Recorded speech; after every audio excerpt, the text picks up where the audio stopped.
Hi. So this is a really quick message and it's for you if you find yourself mindlessly scrolling on your phone, playing those addictive games on social media, numbing your emotions with alcohol or vaping or exercise. There's so many modalities. So this is for you if you see yourself doing these things and you don't like it and you try and change. Here's a different way, okay? So, addictions. We all have addictions. I have an addiction. And it is something that comes from trauma. When we have this shadow, these things in ourselves and in our lives that we don't want to look at.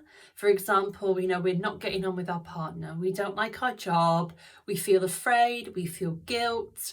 Whatever it may be, we use our addiction to numb ourselves. It's a protective mechanism that our brain uses because something is scary and the brain says, no, I don't want to deal with this.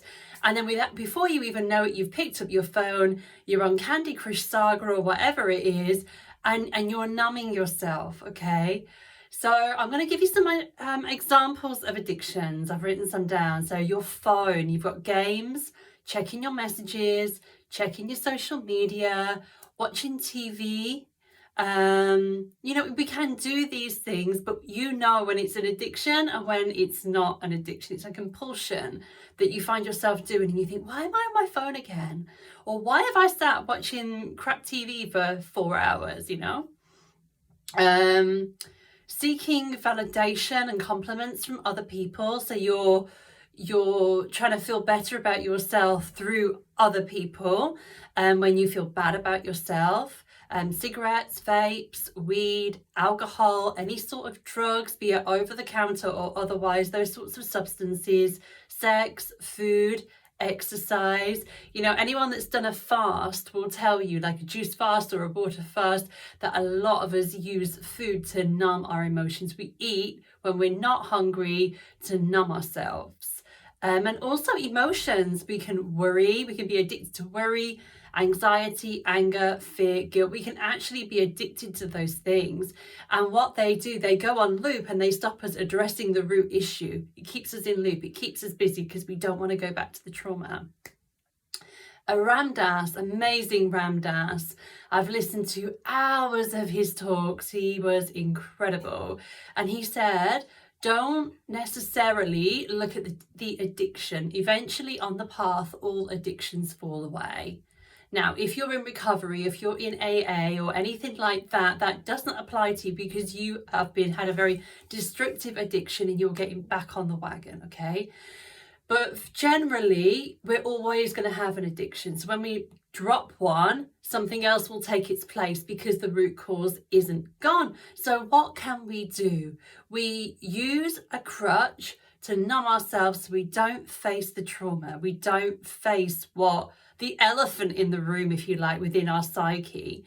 So what you can do when you pick up your phone to go on that game or whatever it is, pick up that vape, have a little feel into your body. What am I running away from right now? What am I numbing myself from right now? And start to journal on it. Maybe you don't like where you're living. Maybe you don't like your job. Maybe the situation that you're in is very uncomfortable. Maybe it's when people get angry and it's triggering something in you from your past, okay? So what is it for you? Journal on it. Get to the root of it so that you can heal it, so that you can forgive it, so that you can see it from a bigger perspective, of a soul perspective. And make plans to improve. So when you've done your journaling and you start to heal whatever's under it, and then start to make a plan to improve your situation, whatever that may be. If you're trying to escape from, the unhappiness within a relationship, for example, you can start working on the relationship or start uncoupling from the relationship because it's not serving you anymore. If you see it or not, it's affecting you. Whether you're numbing it or not, it's affecting your nervous system. And some addictions aren't good, like the blue light from the screen, vapes and cigarettes, alcohol. They're not good for our system. So not only are you experiencing the trauma, whether you see it or not, reliving it, but you're also damaging your mind and your body through your addiction. So it's a double whammy. So it's time to see it. It's time to heal it. It's time to forgive it. So use your addiction. Next time you pick it up, have a little think, what am I numbing myself from right now? If you want support, I've got the Ascension Academy, which is my free Facebook group. Feel free to come on over. I've got a membership group as well, but you can get a feel for the community. You can get a feel for the vibe in the free group and what I'm all about. I do a live every Sunday. So yeah, come and join us, come hang out. And if you need anything, you can comment here or you can comment there and I will try and support you. So sending you so much love. I believe in you. You can do this. See you soon.